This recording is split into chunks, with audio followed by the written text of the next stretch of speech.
신세계의 독특한 지점은 일단 주인공인 이자성보다 주변 인물들의 캐릭터가 더 강렬하다는 점입니다.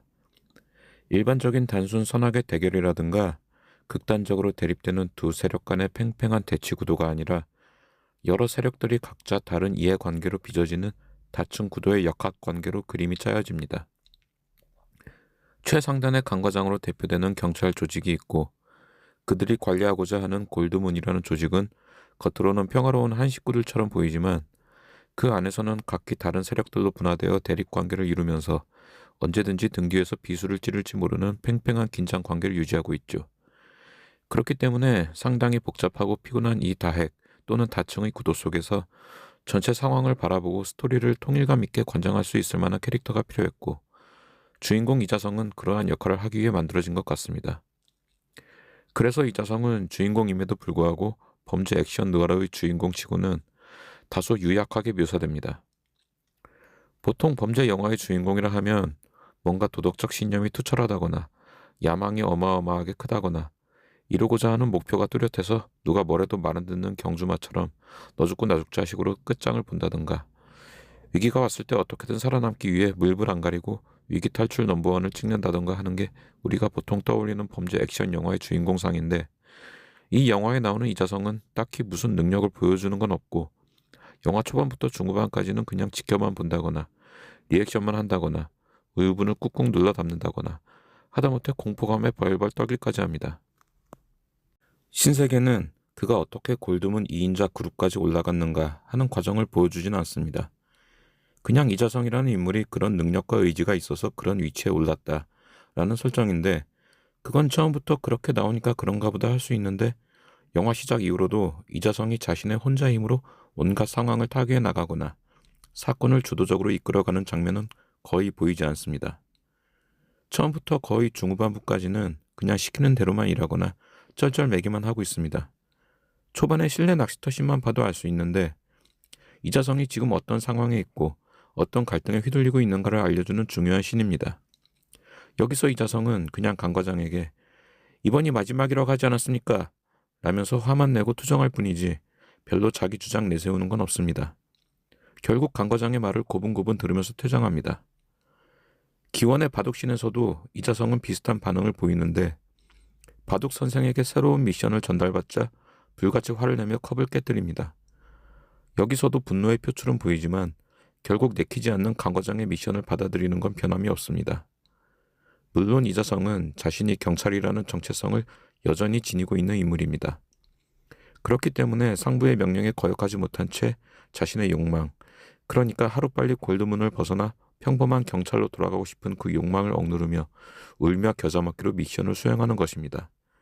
바둑 선생을 향해 나도 너희들과 똑같은 경찰이야 라고 소리치는 모습에서 그러한 내적 갈등과 정체성의 혼란을 느낄 수 있습니다.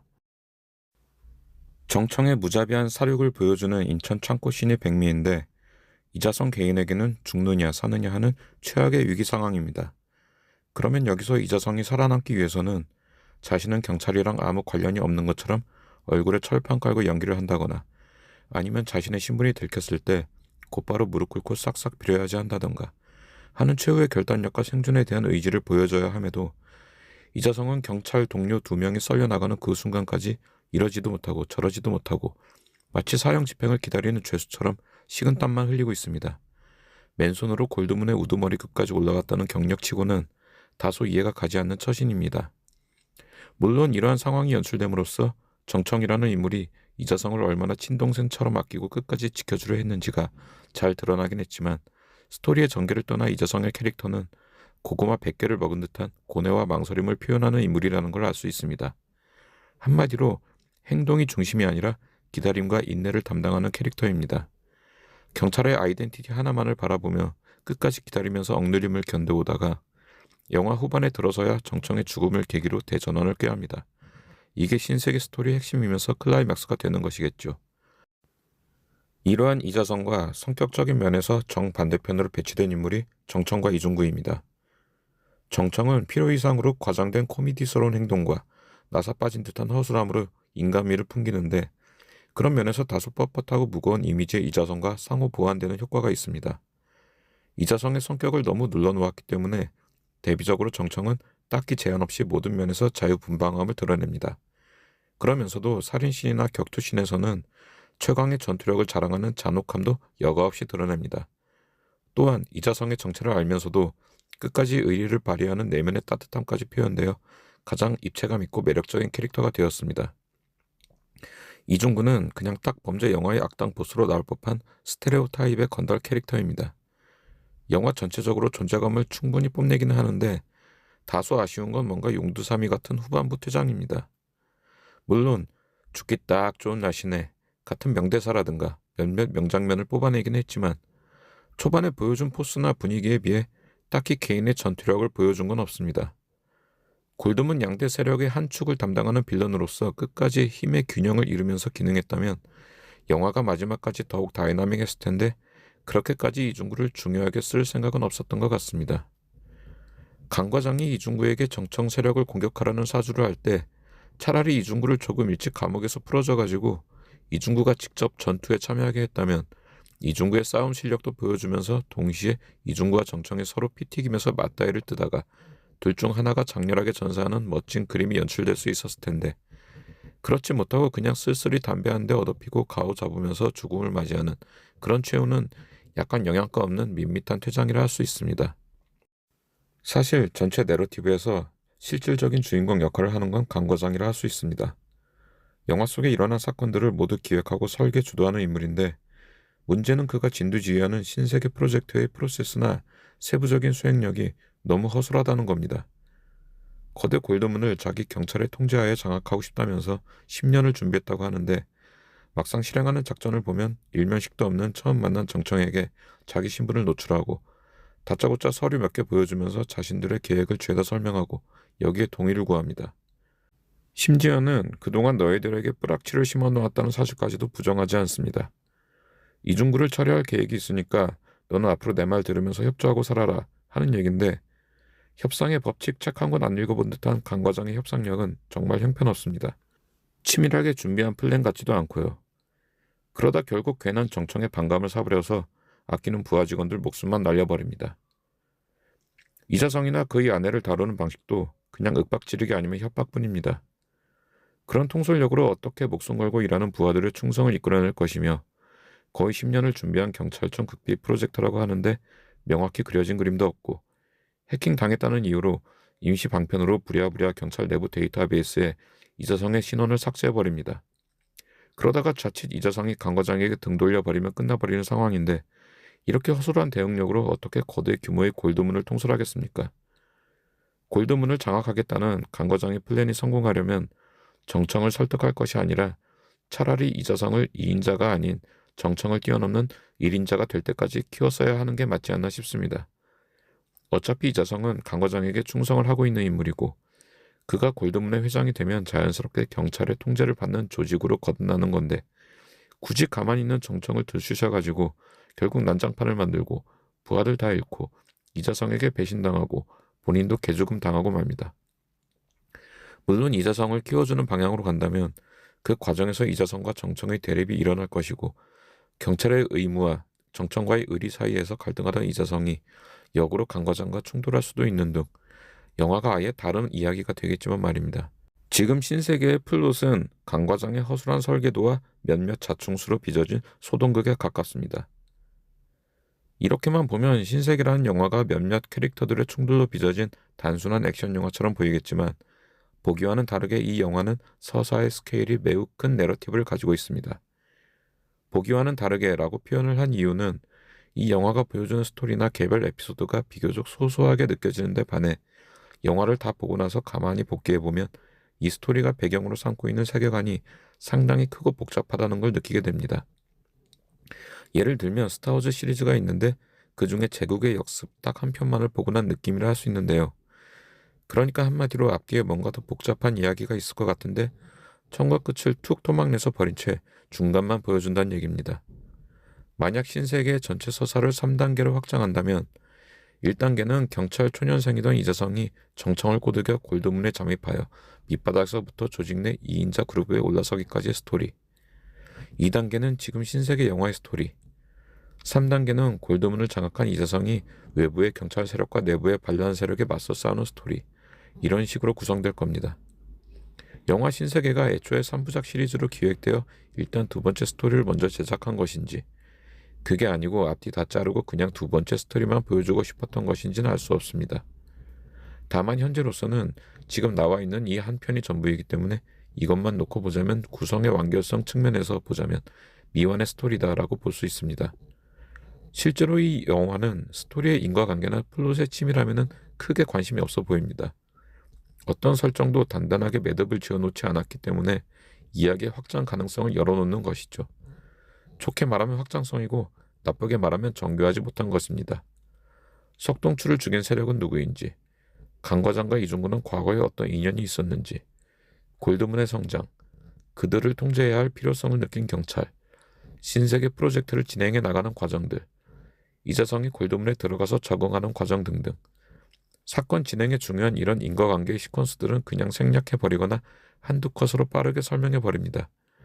이런 굵직한 서사를 굳이 보여주는 건 중요하지 않다고 생각한 것이죠. 그래서 좋게 표현하면 열린 과정 또는 열린 결말이 된 셈이고, 나쁘게 표현하면 네가 알아서 유추해라, 난 할 말만 한다 라는 식의 불친절함이라고 할 수 있습니다. 그래서 그 이야기의 공백 속에 흘린 떡밥을 물고 이러이러한 사연이 있었으니 이들이 이러이러한 것이다 라고 관객들이 상상의 나래를 펼치며 2차 창작을 하는 효과까지 발생합니다. 이건 대단한 거라고 생각합니다. 그만큼 흡입력 있는 스토리이기 때문에 가능한 불친절함이라 볼 수 있습니다.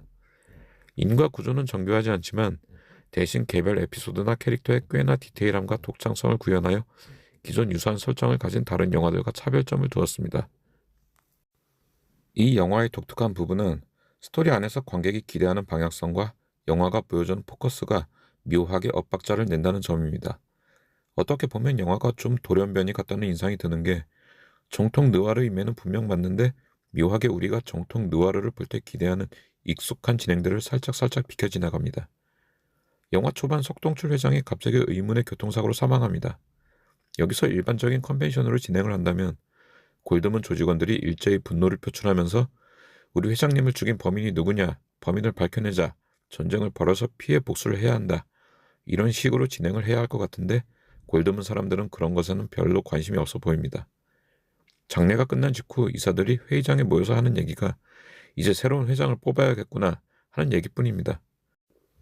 이중구는 선거에서 몇 표를 끌어모을까에만 관심 있고, 정청은 중국 비즈니스에 더 열정적입니다. 석동출 회장은 영화가 끝날 때까지 그대로 잊혀진 존재가 됩니다. 그래서 이걸 바라보는 관객들은 진짜 사고로 죽은 거 맞아? 내가 보기엔 누군가 음모를 꾸몄거나 이미 준비된 암살인 것 같은데? 하고 추리를 하게 됩니다. 하지만 영화는 이 부분에 대해 끝까지 설명하지 않습니다. 경찰이 골드문 내에 비밀 조직원을 심어놓았다는 설정도 그렇습니다. 보통 영화 같았으면 골드문 조직 안에서 이자성이 스파이 짓을 어떻게 진행해 나가는가, 기밀 자료를 어떻게 몰래 빼돌리는가, 서로 눈치 게임하고 마피아 게임하듯이 누가 범인이냐 하면서 아웅다웅하는 그런 서스펜스들을 손에 땀을 쥐게 하면서 보여줄 텐데, 그런 과정들은 그냥 생략해버립니다. 정청이 해커들을 동원해서 경찰청 정보망을 뚫어낸다는 것도, 그 어려운 작업을 그냥 시키니까 뚝딱 해냈다는 것도 그렇고, 연변 거지들이 바둑 선생 잡아오는 장면도 어떻게 잡았는지 그 상황을 직접적으로 보여주지는 않습니다. 자, 이제 잡으러 가자 하면서 다음 씬으로 전환되면 드럼통에 잡혀있는 바둑 선생을 보여주는 식입니다. 정작 볼만한 장면들은 대부분 생략하고 점프합니다. 결과만 보여줄 뿐이죠. 전체적으로 사건 중심의 진행이라기보다는 인물 간의 캐릭터 또는 관계 중심의 연출이 더 많다고 볼 수 있습니다. 스토리 전개에는 크게 친절하지 않은데 대신 개별 에피소드나 캐릭터의 표현에는 상당한 디테일이 많이 들어갑니다. 이중구의 사무실 묘사만 해도 그렇습니다. 공사 중인 건물 위에서 골프 연습까지 합니다. 이게 스토리에는 큰 영향이 없지만 이중구라는 캐릭터의 전반적인 이미지를 보여주는 데는 의미가 있습니다. 정청이 중국집에서 술을 먹는데 굳이 필요도 없는 스팸 전화가 걸려옵니다. 대출 안 받아요, 나 돈 많아요 하는 장면도 역시 스토리에는 큰 관련이 없습니다.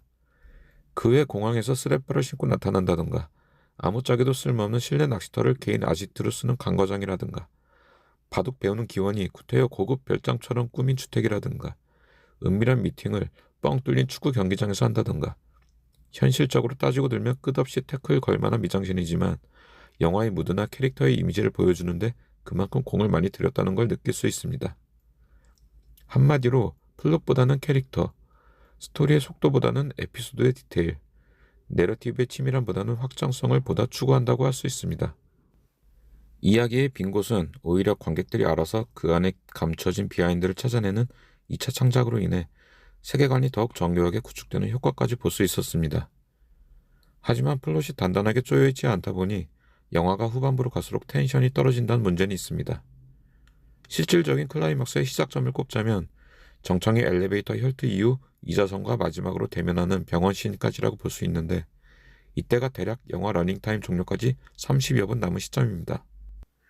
이 씬 이후로 이자성은 마침내 경찰의 길을 포기하고 내가 직접 골드문의 1인자가 되겠어 라고 마음먹는 중요한 터닝포인트가 시작됩니다. 그러면 앞으로 30분 동안은 클라이막스를 향해 폭발적인 드라이브를 걸어야 하는데, 문제는 이때부터 스토리를 진행할 동력이 소진되어 버렸다는 데 있습니다. 일단 상대해야 할 빌런들이 모두 힘을 잃어버린 상황입니다. 가장 막강한 전투력을 자랑하는 정청은 이미 죽어버렸고, 천하의 이중구는 부하들을 다 잃고 나서 죽기 딱 좋은 날씨에 홀로 담뱃불이나 빌리는 처지가 되었고, 그나마 후반부에 갑툭튀한 장수기 이사가 이자성을 제끼려고 고군분투해보지만 조연이라는 한계로 인해 큰 위협이 되진 못했습니다. 그러다 보니 러닝타임 후반 30분은 그냥 하이라이트처럼 술술 흘러가는 느낌으로 진행이 됩니다. 큰 갈등이나 텐션도 없고 이렇다 할 장애물도 위기 상황도 없습니다.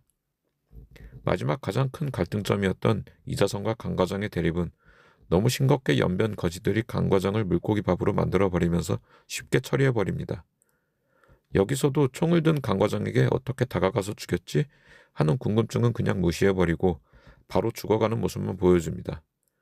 바둑선생 잡을 때도 그러더니 이쯤 되면 그냥 거지들 데리고 액션씬 찍는 게 귀찮아서 안 찍은 것처럼 보일 정도입니다. 결말이 밋밋하게 된 이유는 스토리의 주축이 되는 4명의 인물들이 추구하는 지향점이 전부 제각각이라는 데 있습니다.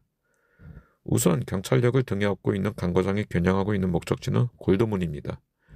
그렇다면 반대편에서 골드문을 지키는 정청과 이중구가 강과장의 세력에 대응하고 충돌하는 그림이 그려져야 갈등점이 선명해지는데, 정청은 내부의 경찰 프락치를 잡아서 내부 단속을 하는 데까지는 성공하지만 그 이상으로 강과장에 대한 대응을 보여주지 못합니다. 이중구는 초반에 정청 및 강과장과 가장 선명하게 대립각을 세우던 캐릭터였지만 으르렁거리기만 했을 뿐 이후에는 아침밥 먹다가 힘 한 번 못 쓰고 잡혀 들어갑니다. 그러면 이 두 세력의 중간에 있는 이자성이 중심에서 뭔가 방향성을 보여줘야 하는데, 정작 이 인간의 관심사는 나 그냥 이 바닥에서 떠나고 싶다입니다. 그러니까 적극적으로 뭘 하지도 않습니다. 내적 갈등만 잔뜩 있지 외적 충돌은 거의 전무하다시피 합니다. 그나마 정청의 죽음 이후 깨달음을 얻고 나서 이제 뭔가 액션을 실행하려고 하는데, 여기서 그가 물리치려고 하는 강과장은 이미 이자성이 배신하는 순간 아무런 힘이 없어지는 처지이기 때문에 너무 싱겁게 제거할 수 있었습니다. 이자성은 그를 둘러싼 장애물들이 손쉽게 소멸되다 보니 마치 손 안 대고 꼽은 것처럼 골드문 1인자 자리에 너무 쉽게 올라갈 수 있었습니다. 전체적으로 크게 액션을 보여준다거나 캐릭터의 변화라든가 정체성의 고민, 손익계산, 욕망의 발현, 이런 것들도 잘 드러나지 않다 보니 이자성이 뽀대나게 보여주는 이사회에서의 입장 런웨이, 사무실에 홀로 앉은 채 피우는 담배, 이런 것들이 커다란 짜릿함으로 느껴지지는 않는 것 같습니다. 그래서 결말부의 임팩트가 밋밋하다는 점은 영화의 가장 큰 아쉬운 점이라 할 수 있겠습니다. 천하의 이중구가 조금 더 생명줄을 늘려서 정청이나 이자성의 최후의 결투씬 상대가 되었다거나, 이자성이 직접 강과장을 대면하면서 피투성이가 된 그를 보면서 최후의 대화라도 나누는 장면이라도 있었다거나, 정청이 죽는 타이밍을 조금 더 영화 마지막 씬으로 배치해서 객석을 울음바다로 만든다던가, 그랬다면 결말부에 좀 더 울림이 있었을 텐데 하는 아쉬움은 있습니다. 그렇지만 전체 스토리에서 힘을 줘야 할 지점에서는 힘을 빼고 힘을 빼도 되는 지점에서는 역으로 힘을 주는 그런 독특한 연출 덕분에 영화 신세계만의 쿨내나는 개성이 느껴지는 이유인 것 같습니다.